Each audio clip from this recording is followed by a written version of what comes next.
Okay, so first just talk to me kind of about, is there a certain criteria for bullying that you kind of a checklist per se when you have a kid who may either be exhibiting bullying behavior or the outcomes of being bullied? What kind of questions do you start with to find out, is this really bullying? You know, I think the word bully is changing, first of all, and that the criteria is a work in progress. It's a profile, and we're working on that. So it's not very exact. So here are a couple ideas that I talk to parents about, that I address. Number one, the classic symptoms are big change in behavior. You know, you had a child who wasn't nervous, that doesn't want to ride the bus. Have a child that was going to school fine, and there's some resistance. Again, that could be because a child has a stomach ache and they don't want to go to school. But what you start to notice as a parent is there's symptoms that are occurring frequently, and it's a change in behavior. The other thing that I look at is what the child's talking about. Now, one of the things I have to be careful of, schools are teaching children about bullies, but that word's being, I hate to say overused, but we have to be careful. So the parental trick I say is, parents, keep a log, keep a diary, discuss it with your child over time. And then you'll see the symptoms cluster, the headaches, this and that. Monday there are more headaches, Friday there's not, which is a stress symptom of school sometimes. But the log or diary is something that opens up conversation. Mm-hmm. And it keeps it going because it is over time. So when a child tells me, oh, I'm being bullied, I have a lot of questions. Who, what, when, where, and why. And then I look for consistencies. Time, you know, day after day kind of consistencies. That makes sense. And one of the questions that have come up, a couple things, we posed the question on Facebook, just kind of in general, people's experience with bullying.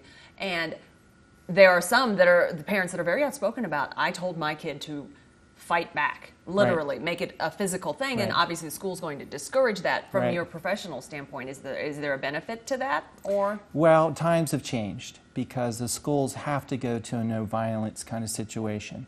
You and I were growing up, we might settle this after school, and there is some evidence to say that that is helpful. But we have changed in our society to kind of a non-violent world, and schools just can't handle that, where we can handle that maybe at home in a little different way. That is an argument. Some parents are very much against, they call that violence, and other parents say, pop them in the nose. So from all that, there is a change. So in the school situation, administration has to follow that role. Mm-hmm. But sometimes everybody winks at us, and the principals say, well, I wish they could do this because it will stop the bully behavior. Bullies don't like resistance. They look for kids that don't fight back usually. The kids that have anxiety issues, or the kids with impulsive issues that they'll kind of poke at, then they'll explode, then the person that they're picking on gets into trouble. That's a little bit different. Bully behavior is almost becoming a psychiatric diagnosis of repeated long-term bothering, intimidating, I'm going to beat you up, taking your cell phone. You know, a little different subject in pediatrics is, you know, adolescence. Lots of text message bullies. Mm-hmm. Now we're starting to collect that data. Police officers will look at text messaging, and what do they look at? Repeated exposure, threatening, I'm going to hurt you, I'm going to do this, you know, kind of violent statements. And there's a lot of that.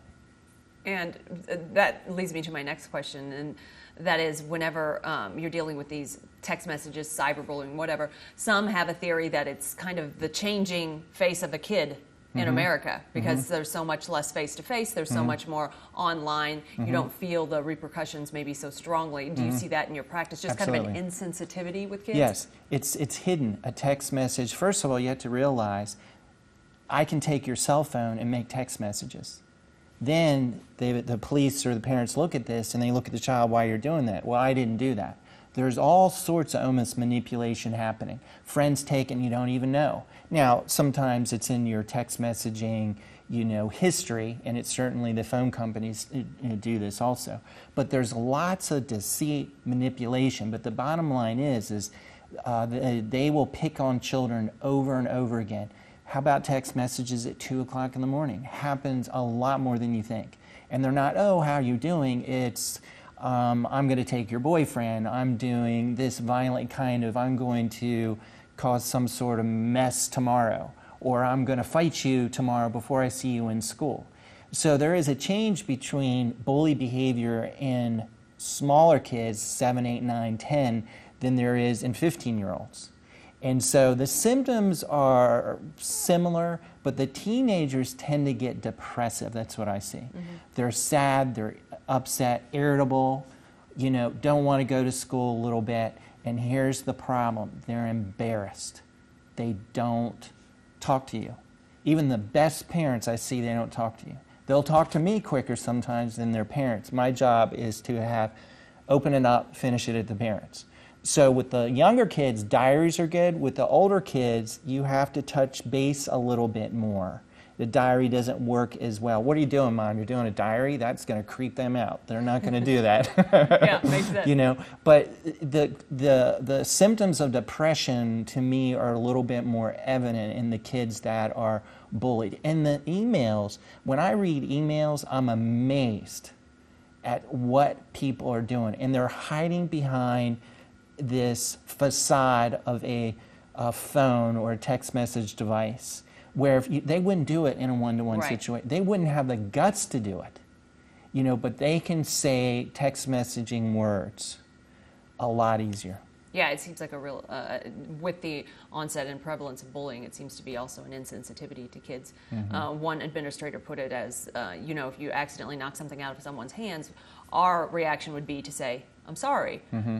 And a lot of kids today literally don't have that reaction because it's a different world out there. Is an age better or worse when it comes to bullying and being on the receiving end, like you said? That teenagers get depressed, younger kids might work better to write down and diary things. But is there a time that you should really be cautious as a parent if you feel like your child's this particular? Well, yeah, the studies are very clear. Bully behavior is almost an epidemic in some areas.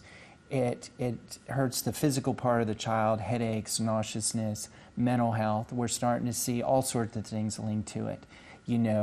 Depression long term, not only in teenagehood, but there seems to be in later in life. Kind of like sun exposure, you hear the dermatologists say, if you have a sunburn 3 times.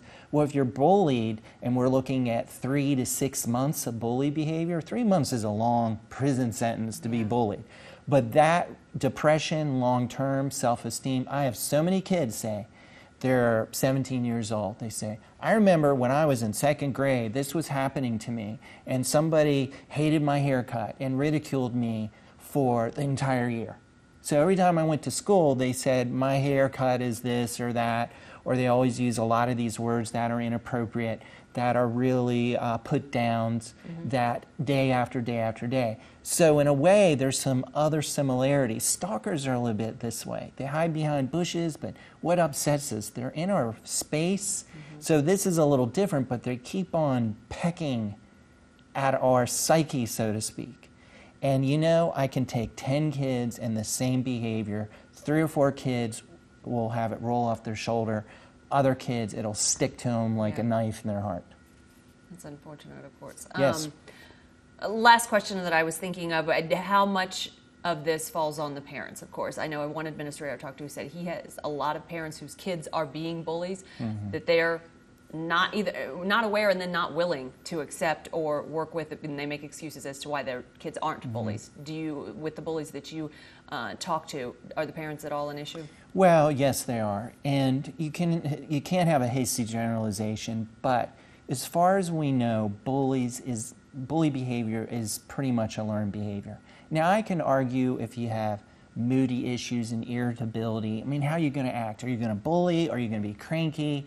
There might be some psychiatric conditions that set up bullies, but I think it comes from environment at home and at school. And here's a child who's a new child in a school district, doesn't know what to do, so they start kind of pecking at you, teasing you. Well, then that turns into bully. It works. They got some response because they're lonely. So lonely kids have more bully behavior. Back to parents, there is a trend, parents that are kind of bully to their kids, so to speak, that can relate, to their children. A lot of times I hear parents, they're very good parents, they just can't believe it. it's denial.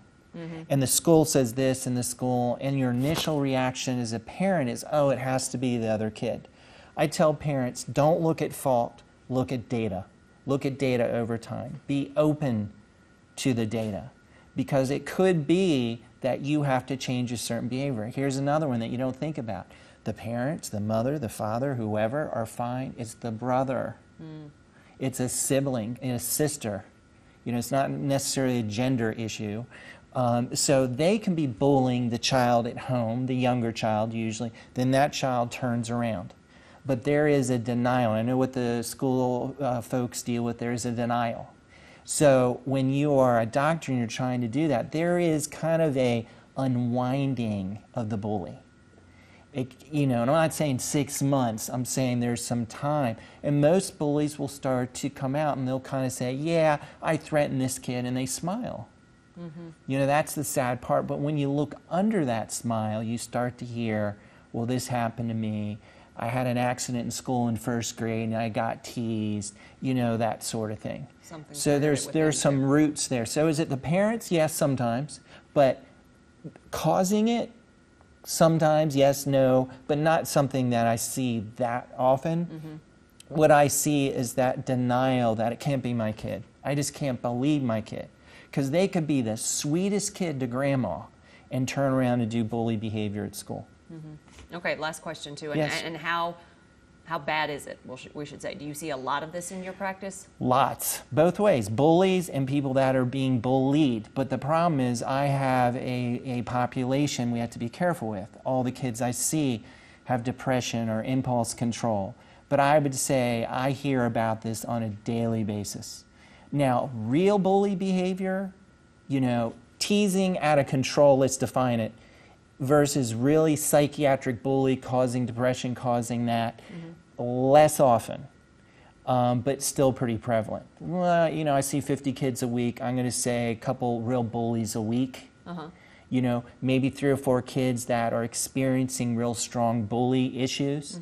And then probably 6, 7, 8 kids that are kind of in between. You wouldn't call it a bully, but they're still having, I don't want to go to school a little bit. I don't like that person. This person's teasing me. This person's not playing with me on the playground, that sort of stuff. Call it social problems. Okay.